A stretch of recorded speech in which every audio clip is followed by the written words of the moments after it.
ان کی تاریخ اگر دیکھی جائے تو اللہ تبارک و تعالیٰ نے ان کو یہ اعزاز عطا فرمایا افغانیوں کو.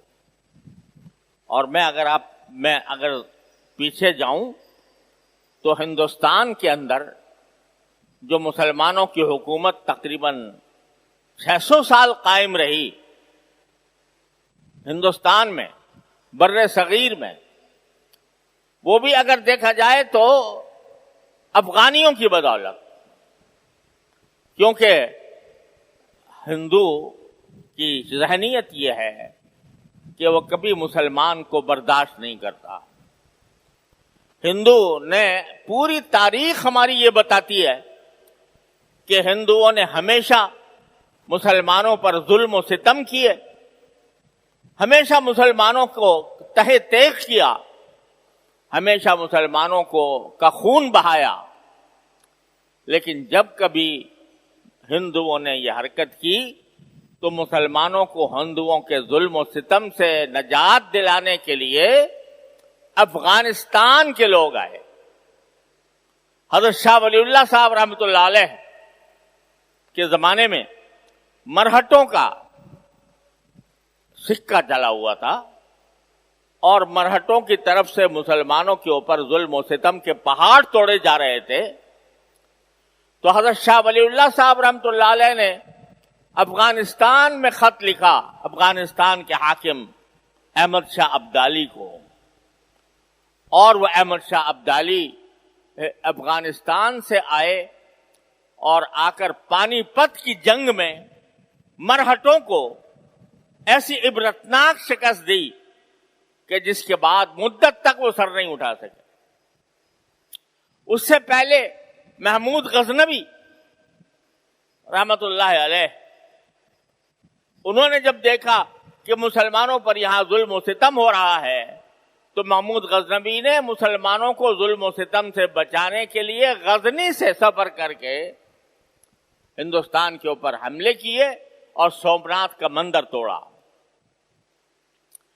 علاؤالدین خلجی وہ بھی ان افغانستان کے تھے اور انہوں نے آ کر ہندوستان کے اندر اسلامی حکومت قائم کی. تو پورے ہندوستان کے اوپر مسلمانوں کی حکومت کا جو طویل دور ہے وہ بھی در حقیقت افغانوں کی بہادری اور ان کے جذبہ ایمانی کا مرہون منت ہے. انگریز جب آیا اس نے پورے ہندوستان سے مسلمانوں کو تہہ تیغ کیا اور مسلمانوں کے ہاتھ سے حکومتیں چھینی.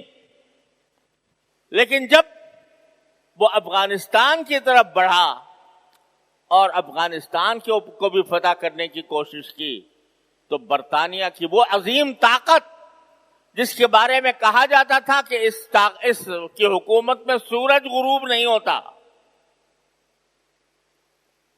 اس کے سامنے ڈٹنے والے اور ان کا مقابلہ کرنے والے یہی افغان تھے. اور برطانیہ اپنی ساری چالوں کے باوجود، اپنے سارے لاؤ لشکر کے باوجود، اپنے سارے وسائل کے باوجود آ کر اگر ڈھیر ہوا تو افغانستان میں ہوا. اور اس کے نتیجے میں یہ ان کے سمجھ میں آ گیا، اس وقت برطانیہ کے سمجھ میں آ گیا تھا کہ جب تک ملا موجود ہے افغانستان کے اندر ہم کبھی بھی اس افغانستان پر فتح یاب نہیں ہو سکتے. تو اقبال نے اسی کا ذکر کیا تھا یہ کہتے ہوئے کہ افغانیوں کی غیرت دین کا ہے یہ علاج، ملا کو ان کے کوہ دمن سے نکال دو. وہ فاقہ کش جو موت سے ڈرتا نہیں ذرا، روح محمد اس کے بدن سے نکال دو.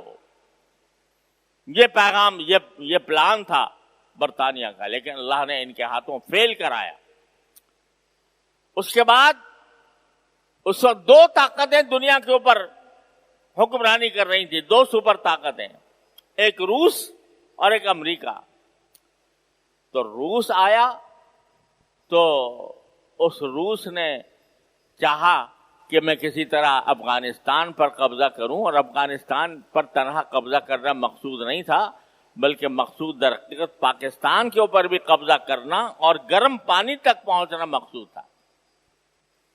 لیکن اللہ تعالیٰ نے اس کو بھی، اس عظیم طاقت کو جو اس پر ایک سپر طاقت سمجھی جاتی تھی، سوویت یونین، اللہ تعالیٰ نے افغان مجاہدین کے ذریعے ہی اس کا قلع قمع کیا.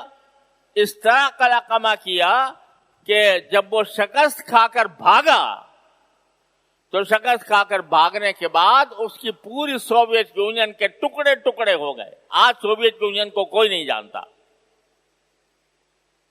اس کے تمام جن ریاستوں پر سوویت یونین نے قبضہ جمایا ہوا تھا وہ اس کے بعد رفتہ رفتہ سب آزاد ہوتی چلی گئی. ٹوٹ گیا، وہ سپر طاقت ٹوٹ گئی، اس کی طاقت زمین میں دفن ہو گئی. وہ بھی اللہ تعالیٰ نے ان کے ذریعے کرائی اور ان کے جذبہ ایمانی کے ذریعے کرائی.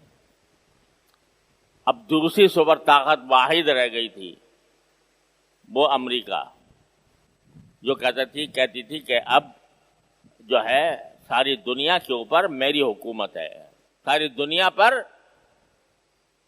میں واحد طاقت میں ہوں. اس نے حملہ کیا،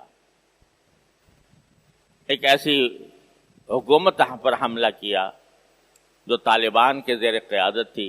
3 سال تک انہوں نے افغانستان کے اندر امن و امان اور انصاف کی مثالیں قائم کی تھیں. اگرچہ کچھ غلو بھی تھا، اگرچہ بعض معاملات کے اندر دانشمندی کی اور حکمت کی بھی کمی تھی، لیکن 3 سال تک انہوں نے حکومت کی افغانستان کے اوپر، مگر اس کو دنیا کی طاقتوں نے تسلیم نہیں کیا. صرف پاکستان تھا، سعودی عرب تھا اور امارات تھا جس نے اس حکومت کو تسلیم کیا ہوا تھا. باقی سب کہتے تھے ہم ان کو نہیں مانتے.